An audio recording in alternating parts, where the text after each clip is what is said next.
Oi, turma, tudo bem? A gente vai fazer aqui uma revisão do nosso conteúdo, certo? Para poder ficar registrado, para que vocês possam facilitar a forma de estudar na hora da nossa avaliação, tá bom?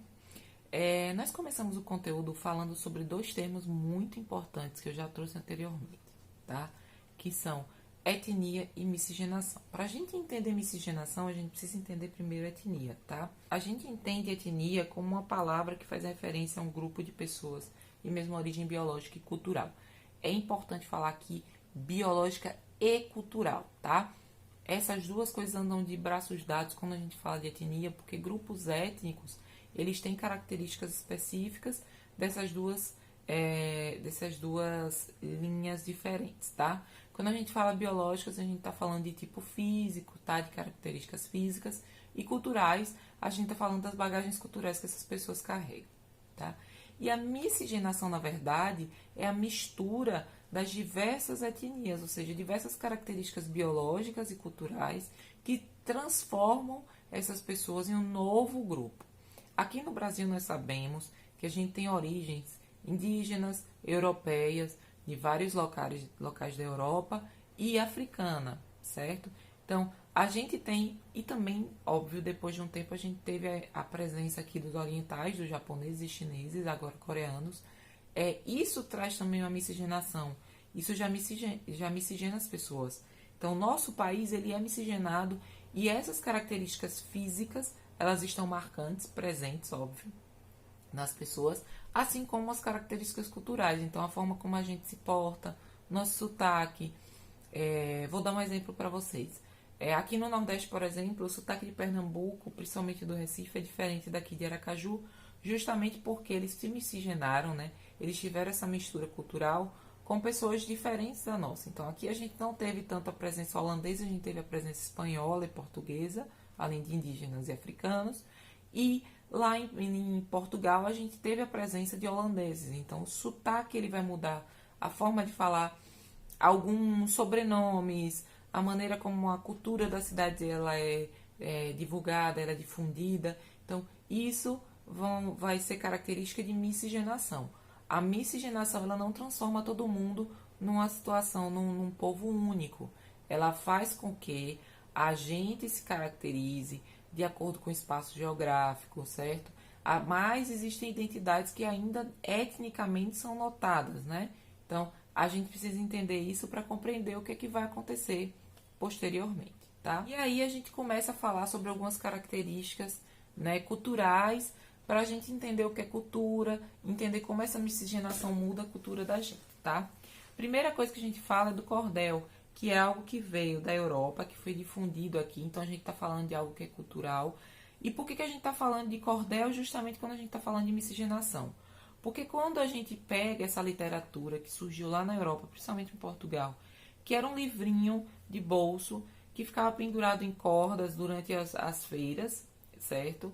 Ele se difunde aqui no Brasil, só que a maneira como ele se difunde, né, a forma rimada como ele é feito, como ele é construído, né, as suas capas, as características dos locais onde ele está inserido, o cordel se popularizou principalmente no Nordeste. Não significa que em outros estados não tenham, mas principalmente no Nordeste. É uma literatura muito característica daqui. Não à toa, a gente, por exemplo, no São João, tem muito essa questão da literatura de cordel e tudo. Existem cordelistas que são muito famosos, que têm notoriedade aqui no Nordeste. O cordelista é aquela pessoa que escreve o cordel, certo? O cordel tem uma relevância muito grande para a literatura nacional e tem uma relevância muito grande ao mostrar as diversas características culturais aqui do Nordeste, por exemplo, né? Então, a forma como se miscigenou essa cultura aqui é muito importante, tá? E acabou por difundir também outras características, como as artes visuais, né? A música. Então, o cordel, ele traz essa diversidade dentro da literatura. Então, ele é uma cultura, certo? Miscigenada aqui no nosso país, tá? E quando a gente fala de cultura, a gente está falando de um termo específico. Então, cultura, em termos gerais, tá? Na definição geral, é o conjunto de valores, costumes e atividades das pessoas, tá? A cultura é toda manifestação e produção de um povo. eu quero deixar claro aqui que essa questão de cultura, tá? Ela está inserida em diversos âmbitos. Então, quando a gente fala, quando a gente ouve música, quando a gente canta, quando a gente dança, quando a gente brinca, tudo isso faz parte da nossa cultura. Então, nossa forma de se alimentar, nossa forma de falar, nossa forma de se vestir, nossa forma de brincar, tudo isso faz parte das nossas manifestações de valores, da manifestação da gente, de características físicas, de características específicas de um determinado local que demonstram a nossa cultura. A gente tem uma cultura nacional e a gente tem culturas locais que são restritas aos nossos estados, aos nossos municípios, ao local onde a gente mora, e microculturas que estão inseridas nos bairros onde a gente mora. Então, se eu moro num determinado bairro que tem um estilo de vida, a cultura desse bairro vai ser diferente de outro, mas aqui a gente vai falar de cultura de uma forma mais ampla, tá? Então, dentro da cultura, a gente tem que entender também que existem os patrimônios, tá? O patrimônio é o conjunto, certo? Daquilo que é produzido por um determinado povo, tá? Por um determinado grupo. É a soma dos bens culturais. Bens culturais que podem ser materiais ou imateriais, a gente já falou sobre isso. Materiais é aquilo que é palpável, né? Aquilo que a gente consegue guardar, que a gente consegue, que não se modifica ao longo do tempo, que, como por exemplo, construções, objetos, certo? Até mesmo materiais como livros, são objetos palpáveis que a gente guarda, que a gente tem como um conjunto daquilo, tá? Imateriais é tudo aquilo que é transmitido oralmente, que faz parte dos nossos valores, certo? De características que são subjetivas. Então, a forma de falar, tá? A maneira da dança, que a gente dança, a forma como a gente se veste. Isso tudo é um patrimônio imaterial, né? A forma de cozinhar, porque isso vai se adaptando ao longo do tempo. Se um determinado alimento ele fica mais escasso em detrimento de outro, se uma determinada palavra ela fica obsoleta em detrimento de outra mais recente. Então, a forma como nossos pais falam é diferente da forma como vocês falam, é diferente da forma como eu falo. Por quê? Porque essa característica da gente dialogar, da gente falar, do nosso sotaque, do nosso dialeto, ele vai se modificando sim ao longo do tempo por diversos motivos. Acesso a outros locais, então as gírias, a forma coloquial, a forma culta, ela vai se modificando ao longo do tempo, tá? Faz parte do nosso patrimônio material. E aí a gente entra especificamente nessa questão da cultura afrodescendente, tá? Então, cultura afrodescendente é tudo aquilo que descende dos povos negros, tá? Povos esses que chegaram aqui no Brasil e que foram escravizados aqui, certo? Então, tudo aquilo que descende do que eles construíram culturalmente é cultura afrodescendente, tá? Por que nós vamos falar sobre a cultura afrodescendente? Porque a gente já falou sobre a cultura indígena, a gente está trazendo também características da cultura portuguesa, europeia, que está vindo gradativamente, justamente porque foram eles que se inseriram na nossa cultura indígena, aqui numa cultura que já existia no nosso continente, e foram modificando gradativamente. Então, a gente vai falar agora sobre cultura afrodescendente para entender a origem de algumas outras coisas, tá? Então, a gente fala sobre uma artista, a Rosana Paulino, que eu já trouxe aqui para vocês, certo? Que ela se baseia justamente nessas construções culturais afrodescendentes para falar sobre a cultura, sobre a miscigenação, sobre a forma como as pessoas negras elas são vistas no país, sobre a maneira como a gente precisa trabalhar isso. Então, antes mesmo, alguns anos atrás, por exemplo, a gente não falava de cultura afrodescendente no âmbito artístico dentro da escola. Hoje em dia a gente já fala, porque é necessário a gente entender que algumas características nossas elas surgem em função disso. Uma outra coisa é que a cultura afrodescendente a gente precisa entender como um conjunto de manifestações artísticas, religiosas ou de costumes, né, que vieram com esses povos africanos e seus descendentes.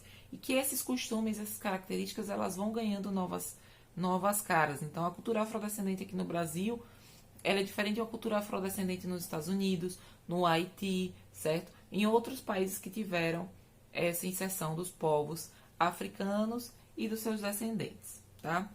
Isso resulta numa coisa interessante que é a nossa brasilidade. A brasilidade, eu tô lendo aqui, tá, gente? Pra gente não perder nenhum pedacinho. A brasilidade é a característica, é o conjunto de características tipicamente brasileiras que envolve afinidades com o país e peculiaridades do nosso povo. Traduzindo, é o conjunto de características que a gente tem aqui, né, que nos torna brasileiros, nos torna pessoas que moram no mesmo país. Então, a nossa língua pátria, certo? Algumas características que a gente tem de vestimenta, de comportamento, certo? E características essas que são peculiares. Óbvio que como o Brasil sendo um país continental, certo? Um país muito grande, com diversidade, a gente vai ter diversas culturas dentro do nosso país, né? Principalmente divididas por região. Porém, essas culturas têm pontos em comum que nos transformam como uma cultura maior, e é nisso que a gente entra no quesito brasilidade. Por que nós estamos falando de brasilidade? Porque a nossa brasilidade ela é construída justamente por essas diversas características, principalmente pela característica da cultura afrodescendente. Tá? E a gente entra na característica mais importante que a gente falou até agora, né, no que a gente demorou um pouco mais de tempo para trabalhar, que é o sincretismo cultural. Sincretismo nada mais é do que a fusão das diferentes culturas, tá? E isso tem aspectos culturais, linguísticos e aspectos religiosos. A gente sabe que aqui no Brasil, tá? Nós, no início, né, os povos afrodescendentes, eles não podiam exercer a sua fé, eles não podiam manifestar a sua fé, certo? Assim como os povos indígenas. Então, a matriz brasileira, ela é cristã católica, tá? Então, o que é que acontece nesse momento de sincretismo? A gente entendeu já que as diversas culturas afro-brasileiras, elas tinham pontos em comuns, principalmente com essa questão religiosa. Então, eles trouxeram características da sua religiosidade e começaram a trabalhar aqui. Então, a gente tem, por exemplo, os orixás, que estão presentes nas religiões de matriz africana, certo? Citarei algumas. Candomblé, Umbanda, Quimbanda, que são religiões que têm uma mesma matriz cultural, tá? Mas que acabaram sincretizando não só com a cultura europeia, com a matriz de religião europeia, como também com a religiosidade indígena. Então a gente tem caboclos, que na verdade são indígenas, a gente tem os orixás, que são equiparados a santos. Então Iansã, Santa Bárbara, Ogum, São Jorge, Omolu, São Lázaro, certo? Oxum, ela é Nossa Senhora da Conceição. Então, eles acabaram sincretizando esses orixás como santos da Igreja Católica, ou seja, equiparando, para que as datas elas acabassem coincidindo e eles pudessem manifestar a sua religiosidade. Citei um pouco sobre os orixás, expliquei o que é o orixá, né? É uma entidade espiritual do candomblé, da umbanda, da quimbanda, tá? Cada orixá, ele surgiu, ele tem sua origem, então eu falei sobre a origem do mundo, tá? Na Yorubá, por exemplo. Então ele vem lá falando como o mundo surgiu, então nós temos figuras como Oxalá, nós temos alguns elementos, então ele traz os animais, ele traz a forma como ele fez, né? A galinha que ciscou a terra, a pomba que guiou essa galinha, o camaleão que testou se a terra era firme, e aí os outros orixás eles vieram para cá e cada um trouxe sua característica, dominou um elemento da natureza, então o metal, a água doce, água salgada, as plantas, as plantas medicinais, né, a cura. Então, cada um deles foi dominando um determinado elemento, o fogo, o vento, a chuva, raios e trovões, animais, quem rege os animais que cada um adota para si. Então, essas características, inclusive as características psicológicas, né, as características que vão dar o corpo de cada orixá. Então, isso tudo é formado através de uma determinada cultura. E aí, o que o sincretismo faz? Eles vão equiparando, tá, esses orixás, por exemplo, a santos da Igreja Católica, para que as crianças, os adultos e até mesmo as pessoas que fazem parte dessa determinada cultura possam se manifestar. E aí, uma coisa interessante é que o sincretismo religioso, ele traz aquelas características em comum das determinadas religiosidades, que são justamente as datas, certo? Por exemplo, o fato de existir uma reunião, né, de se comungar. Então, na Igreja Católica tinha a hóstia, o vinho, no candomblé eles tinham também alimentos específicos, tá? Então, cada orixá tinha seu alimento, a gente falou de alguns, farofa, peixe, frango. Então, eles vão trazendo alimentos, inclusive, que são de origem africana e que eles acabam sincretizando aqui no país, certo? Acabam introduzindo aqui, que se formam alimentos que são culturalmente tradicionais para a gente hoje, certo? E a arte, a forma como eles se manifestam artisticamente, com a reprodução das suas imagens, certo? Com os seus símbolos, tá? Que eles carregam, a forma como a vestimenta é produzida. Então, tudo isso vai se caracterizando aqui. Uma outra coisa que eu falei é que aqui no Brasil, logo no início do processo de colonização, eles trouxeram um barroco, né? Que é um estilo europeu artístico, tá? E o barroco brasileiro, ele diverte do estilo europeu, porque o estilo europeu é um pouco mais trabalhado esteticamente, visualmente. Ele é um pouco mais grandioso, acredite. Ele é muito mais emblemático. E aí o fato dele ter sido produzido aqui, com os materiais que eram disponíveis aqui, porque não dava para trazer tudo da Europa. E com a mão de obra disponível aqui, então, com pessoas que tinham outras origens, né, culturais, outras matrizes culturais, o próprio barroco ele ganha outras características. Então, o barroco brasileiro é esse estilo artístico e arquitetônico, certo? Que se fez representar no trabalho de brancos, negros e mestiços e que influenciam as características de sua cultura dentro disso. Então, a ornamentação das igrejas, as esculturas de madeira, a forma como isso é colocado é diferente dentro do barroco aqui no Brasil, tá? Então, só para encerrar, a gente entendeu que existe esse sincretismo cultural, a gente entende o que é cultura e a gente entende a forma como a cultura ela é colocada, certo? Dentro desse processo de construção do que nós somos hoje enquanto povo, tá? Então, a gente vai ficar por aqui. Lembrando que esse vídeo está na plataforma e que eu também deixei a resposta daquela atividadezinha que eu passei na semana anterior, tá? Para que vocês possam estudar para a avaliação de vocês, tá bom? Até mais, a gente se encontra na aula. Tchau, tchau!